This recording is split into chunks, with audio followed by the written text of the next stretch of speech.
देश है, लेकिन रोजगार के लिए कब तक सर युवा लड़ते रहेगा? आज से नहीं, सदियों सदियों से रोजगार के लिए युवा लड़ रहा है, रोड पे आ रहा है, लाठी खा रहा है। कब तक? अगर सरकार नहीं दे रही है वैकेंसी, तो हमारे छात्र नेता लोग का क्या प्लानिंग है? किस दिन मतलब ये आंदोलन फिर से स्टार्ट होगा? क्लियर हुए हैं उतने ही पद की बहाली आएगी। तो जय हिंद दोस्तों, आज हम बात करेंगे बीपीएससी टीआरई 4 के बारे में। जो आंदोलन हुआ था उसके बारे में, क्या जो सरकार बोली थी कि 1,20,000 वैकेंसी देने के लिए, क्या वह 1,20,000 वैकेंसी दे रही है कि नहीं दे रही है? आज हम आप इसी बारे में बात करेंगे छात्र नेता सौरभ सर से। सर, आपका स्वागत है हमारे चैनल में। बहुत बहुत धन्यवाद पहले आपको। सर, जो आंदोलन हुआ था उस समय बच्चे, बारिश हो रहा था, पूरा एकदम बरसात में बच्चे बैठे हुए थे और अपने मांगों को सरकार के पास पहुंचा रहे थे कि हमको 1,20,000 चाहिए, बहाली तो चाहिए। उस समय सरकार सर वादा की, क्या सर 4 दिन हो गया है सर, क्या लगता है सर 1,20,000 वैकेंसी आने वाला है? देखिए, सबसे पहले आपको बताते हैं हम कि जो बिल्कुल आंदोलन जो है, जिस बात को लेकर छात्र सड़क पर उतरे थे, उसके पीछे वजह है क्योंकि आपने जो वादा किया उस वादा खिलाफी के खिलाफ आप उतरे थे। क्योंकि आपने कभी कहा 1 लाख, कभी कहते थे 1,20,000, कभी कहते थे कि हम 80,000 पद की बहाली निकालेंगे। और जब अचानक शिक्षा विभाग द्वारा यह प्रेस नोट जारी हुआ कि मात्र 26,000 पद पर ही वैकेंसी आएगी, तो बिल्कुल अभ्यर्थियों के बीच में नाराजगी थी और एक नहीं 2 बड़े आंदोलन हुए। और निश्चित रूप से आंदोलन के बाद जब शिक्षा विभाग गए लोग मिलने, डेलीगेशन की टीम, उन्होंने कहा कि आप जितना बोल रहे हैं उससे ज्यादा वैकेंसी आएगी। और आपको हम बता दें कि अभी अभी शिक्षा विभाग, शिक्षा मंत्री ने प्रेस कॉन्फ्रेंस किया है और प्रेस कॉन्फ्रेंस के माध्यम से सभी चीजों की जानकारी उन्होंने दे दी है। उन्होंने कहा है कि जितने पद जो है रोस्टर क्लियर हुए हैं उतने ही पद की बहाली आएगी।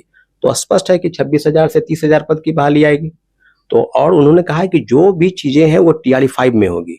तो मेरा स्पष्ट मानना है कि जिस प्रकार से आपने स्टेट अभ्यर्थियों को सड़क पर लाने के लिए मजबूर किया, आज टीआरई 4 में जो लगातार जल्द से जल्द वैकेंसी की मांग कर रहे थे कि चुनाव के पहले हो जाए और सीटों की संख्या 1,20,000 हो जाए, तो दोनों डिमांड को लेकर निश्चित रूप से छात्र सड़क पर थे। और निश्चित रूप से एक डिमांड जो आगे बढ़ा है वो डिमांड है कि अब जो वैकेंसी है वो क्या चुनाव के बाद आएगी, क्योंकि अभी तक कुछ भी रोस्टर क्लियर अगर हुआ है तो बीपीएससी को अध्याचना नहीं भेजी गई है। जब बीपीएससी के पास जाएगी अध्याचना, उसके कुछ दिनों के बाद वैकेंसी वो निकलेगी। तो मेरा स्पष्ट मानना है कि शिक्षा मंत्री द्वारा जो किए गए बातें, जो वादा उन्होंने किया है उस पर वो बिल्कुल मुखर गए हैं, उस पर पलटी मार दिए हैं। तो अब जो बात यह है कि क्या बीपीएससी के अभ्यर्थी आंदोलन पर जाएंगे? निश्चित रूप से जाएंगे, क्योंकि कहीं ना कहीं वादा खिलाफी है। 1,20,000 कह के और 1/4 डोमिसाइल नीति लागू है, 85% लोगों को नौकरी देनी है, उसके बाद भी आप सीटों घटा रहे हैं। तो हम स्पष्ट मानते हैं कि जिस प्रकार से सरकार ने एसटीटी पर पलटी मारी, पहले कहते थे कि टीआरई 5 के पहले एसटीटी होगा, आज कह रहे हैं कि नहीं 1,20,000 नहीं होगा, तो फिर से जन आंदोलन की तैयारी में भी। अच्छा सर, एक बात, अगर सरकार नहीं दे रही है वैकेंसी, तो हमारे छात्र नेता लोग का क्या प्लानिंग है? किस दिन मतलब ये आंदोलन फिर से स्टार्ट होगा और किस दिन बच्चों को बुलाया जाएगा? क्या प्लानिंग है हमारे छात्र? आज जो है शिक्षा विभाग द्वारा जो प्रेस कॉन्फ्रेंस हुआ है, इसमें सारी चीजें बिल्कुल स्पष्ट हो गई है कि अब जो है शिक्षा मंत्री द्वारा कहे गई बातों पर पलटी मार दी है। तो आपको बता दें कि बहुत जल्द 1 से 2 दिन में सारी चीजें बिल्कुल सतह पर आ जाएगी। छात्र बिल्कुल कमर कस चुके हैं कि ये जो सरकार है, जो व्यवस्था शिक्षा मंत्री, जो पलटीमार शिक्षा मंत्री है, ये छात्र को, अभ्यर्थियों को बरगलाते हैं। इनको सत्ता में रहने का, इनको शिक्षा विभाग के मंत्री रहने का कोई अधिकार नहीं है। ये ऐसे पलटीमार शिक्षा विभाग, शिक्षा मंत्री को हटना चाहिए। इनके इस्तीफे की मांग हम करते हैं, इसलिए करते हैं क्योंकि कभी पूरक परिणाम के नाम पर, कभी एसटीटी अभ्यर्थियों को बरगलाते हैं, कभी कहते हैं कि 1,20,000 पद की बहाली निकालेंगे, बार बार कहते हैं कि हम देख लेंगे। तो देखने की बात अब नहीं है, अब बिल्कुल करने की बात है। आपने जुमलेबाजी क्यों की? आपने ट्वीट क्यों करवाया कि हम 1,20,000 पदों की बहाली निकालेंगे? जब आंदोलन जब होते हैं तो फिर अभ्यर्थियों को गुमराह क्यों करते हैं? अगर आपको यही कहना था कि हम 26,000 ही देंगे, तो फिर क्यों कहे आपके अधिकारी उस दिन कि नहीं 1,20,000 से भी ज्यादा पद की बहाली होगी? तो निश्चित रूप से शिक्षा विभाग द्वारा किए गए बातों पर अवहेलना अभ्यर्थी बिल्कुल, आपको हम बता दें कि अब बहुत जल्द बड़ी संख्या में अभ्यर्थी आंदोलन की तैयारी में जुट जाएंगे, क्योंकि अब बिल्कुल क्लियर हो चुका है कि अब जो वैकेंसी है 26,000 से बढ़ने वाले नहीं है। लगातार अभ्यर्थियों की डिमांड की अवहेलना हुई है। हम बार बार कह रहे हैं कि अगर शिक्षा मंत्री को कुछ मन में नहीं रहता तो इस तरह की चीजें नहीं करते। अब हम लोग के पास कोई दूसरा विकल्प नहीं है, सड़क पर आना ही हमारा विकल्प है। और बड़े आंदोलन के साथ मुख्यमंत्री जी को जवाब देना होगा कि शिक्षा मंत्री की बात पर भरोसा आप करते हैं या छात्र अभ्यर्थियों की डिमांड को सुनते हैं। तो निश्चित रूप से छात्र अभ्यर्थियों की डिमांड जायज है। टीआरई 4 में सीटों की संख्या बढ़नी चाहिए। 1,20,000 कह रहे हैं तो 1,20,000 होनी चाहिए। हम सभी पदों पर भर्ती की मांग करते हैं। अच्छा सर, ये सरकार कुछ और बोल रही है, मुख्यमंत्री, माननीय मुख्यमंत्री कुछ और बोल रहे हैं, शिक्षा मंत्री कुछ और बोल रहा है, और अधिकारी जो है बीपीएससी अधिकारी कुछ और बोल रहा है, ये क्या है सर? ये देखिए बात आप समझिए, जो मुख्यमंत्री जी ने ट्वीट किया है, मुख्यमंत्री जी के ट्वीट के अकॉर्डिंग ही सारी चीजें होती है। हाँ, कुछ चीजें ऐसे होती है जो जिसकी जानकारी मुख्यमंत्री जी को नहीं दी जाती है। टी स्टेट हुआ नहीं, और मुख्यमंत्री जी ने ट्वीट किया कि टीआरई 5 के पहले स्टेट होगा, लेकिन हम लोगों ने आंदोलन जब किया 28 जुलाई को, 7 अगस्त को, 18 अगस्त को, उसके बाद फिर सारी चीजें पटरी पर आ गई।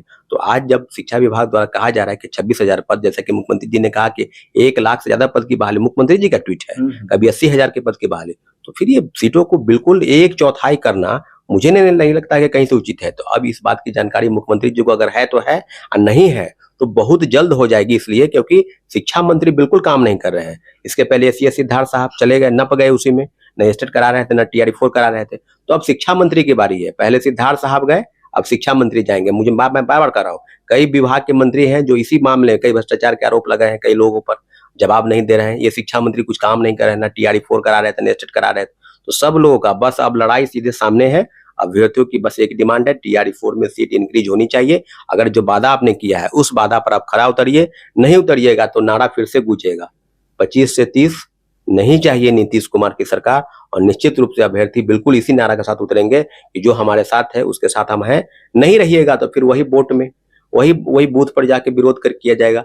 तो निश्चित रूप से सरकार को निर्णय करना है कि शिक्षा विभाग शिक्षा मंत्री से चलेगी या युवाओं के अधिकार से चलेगी। दोनों चीजें बिल्कुल क्लियर को 1,20,000 पद की बहाली अगर नहीं होगी तो बड़े आंदोलन की तैयारी में अभ्यर्थी अच्छा आते हैं। सर, हमारा देश देखा जाए तो युवाओं का देश है, लेकिन रोजगार के लिए कब तक सर युवा लड़ते रहेगा? आज से नहीं, सदियों से रोजगार के लिए युवा लड़ रहा है, रोड पे आ रहा है, लाठी खा रहा है, कब तक लिखाएगा सर?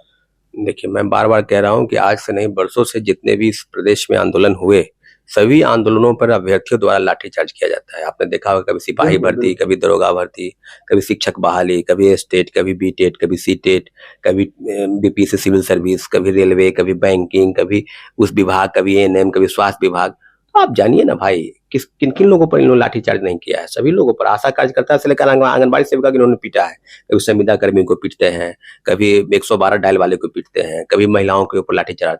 तो ये लाठीचार्ज बंद होनी चाहिए। हमने भी राहुल गांधी से मुलाकात जब की, तेजस्वी यादव, तो हमने कहा कि भाई सरकार किसी की हो, आप बातचीत कीजिए। अभ्यर्थियों की डिमांड को आप मानना ना मानना अलग विषय है, आप बातचीत नहीं करेंगे तो निश्चित रूप से अभ्यर्थी सड़क पर आने का मतलब विरोध नहीं होता है।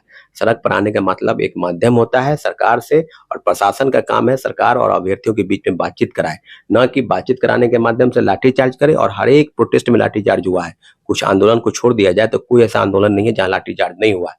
तो ये बात बिल्कुल खत्म होनी चाहिए। युवाओं का बिल्कुल देश है, 65% आबादी जो युवा है, और युवा कहा जाता है कि जिस ओर जवानी चलती है उस ओर जमाना चलता है। तो निश्चित रूप से युवाओं की हकमारी नहीं होगी। बड़े पैमाने पर अभ्यर्थियों के साथ जो गलत हो रहा है, जो अन्याय हो रहा है, उसका दमनकारी नीति जो अन्याय करने पर तुली है, उसका हम विरोध करेंगे और निश्चित रूप से अभ्यर्थियों के पक्ष में हम फैसला करेंगे।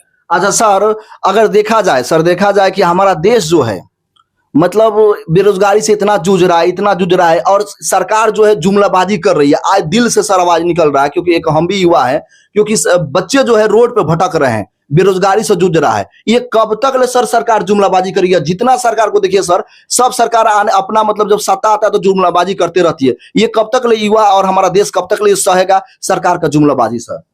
देखिए, जुमलेबाजी, जहां तक प्रश्न जुमलेबाजी क्या है, तो आप बात जानिए कि सरकार की सारी योजनाएं सिर्फ और सिर्फ वोट बैंक की राजनीति की वजह से होता है। आपने अभी हाल में देखा होगा कि डोमिसाइल नीति, टीआरई 1, 2, 3 सब गुजर गए, डोमिसाइल नीति नहीं लागू था। हम लोगों ने टीआरई 1 में पहले ही कहा था कि जब सरकार ने बड़े पैमाने पर शिक्षकों की बहाली का फैसला किया है तो बिहार के लोगों को नौकरी मिलनी चाहिए। उन्होंने सिर्फ डोमिसाइल नीति 14 राज्य, क्योंकि इनको तो पीएम बनना था, यूपी के किसी सीट से लड़के प्रधानमंत्री बनना था। मोदी जी हट जाते, लाल किला पर झंडा हमारे मुख्यमंत्री जी फहराते। 80% सर दूसरे राज्य का हो गया। हमारा बिहार सर बेरोजगार घूम रहा है। निश्चित रूप से बिहार के अभ्यर्थियों की हकमारी हुई, हमने कहा ना, बिल्कुल।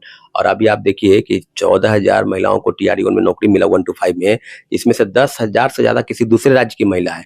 आप स्कूल के पास चले, तमाम विद्यालयों पर आप दौरा करेंगे तो दूसरे राज्य के ही अभ्यर्थी मिलेंगे आपको जो शिक्षक बने हैं। तो हम विरोध नहीं कर रहे हैं कि आप नहीं, लेकिन आप डोमिसाइल नीति के तहत उनको 10%, 15% ये मांग हम सब सरकारी नौकरी में कर रहे हैं। सिर्फ शिक्षक बहाली में इन्होंने लागू किया है, सभी शिक्षक बहालियों के साथ साथ सभी सरकारी नौकरियों में डोमिसाइल नीति लागू हो।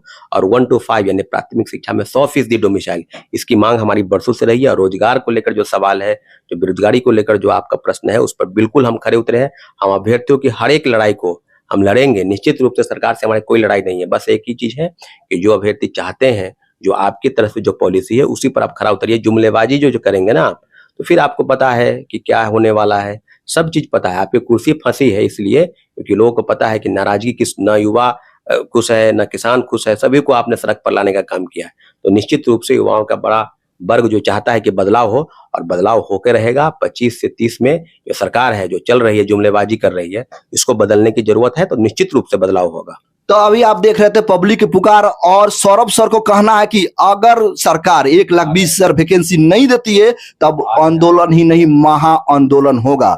और आप लोग वीडियो को इतना शेयर करिए ताकि वो सोई हुई सरकार के पास पहुंच सके और आप लोग का मांग जो है पूरा हो सके। वीडियो को अंत तक देखें, इसके लिए बहुत बहुत धन्यवाद। Thank you.